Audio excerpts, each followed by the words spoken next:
Welcome to Amazing Devotions for Men. These amazing devotions are lessons from men of the Bible, men like you or men you are acquainted with. They are from all walks of life. These lessons are a compilation of Bible characters that has been documented in a devotional for men entitled A Legacy. The greatest want of the world is the want of men. Men who will not be bought or sold. Men who in their inmost souls are true and honest. Men who do not fear to call sin by its right name. Men whose conscience is as true to duty as the needle to the pole. Men who will stand for the right though the heavens fall. This quote was taken from the book Education, page 57 by E. G. White.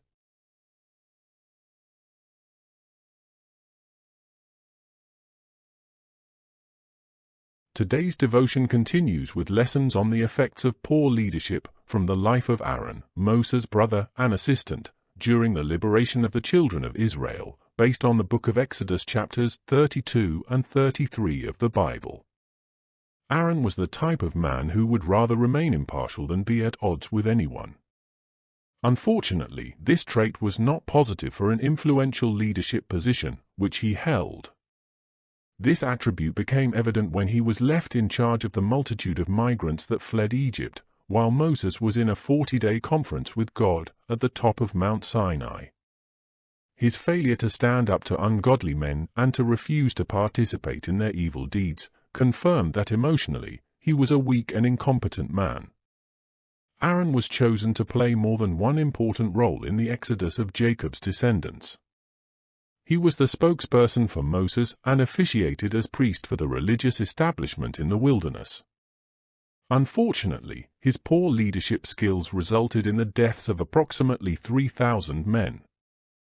Had he been a stronger leader, many might not have been lost. His failure to defend God's commandments indicated he was a weak man. In the temporary absence of Moses, Aaron complied with some of the rebel migrants by assisting them in the construction of an idol made of gold.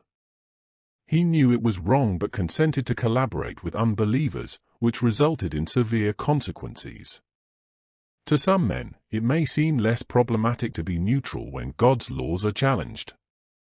If you find yourself preferring to remain middle of the road when you should stand up in defense of God's character and His word, you are behaving like Aaron. You may have family and friends whose lifestyles are not in accordance with God's word, and rather than reprimand them, you are impartial. You might accept invitations to join in with the crowd, who are not God-fearing, as long as you are not dancing, drinking, sniffing, or shooting. You condone profanity when used in your presence or join in with idle words and vulgar gestures, instead of lifting up God's standard and refuse to participate. If you are not for God, you are against Him. Men who are church leaders, or on the job and in the home, take the opportunity to make a public stand for God and be an effective leader.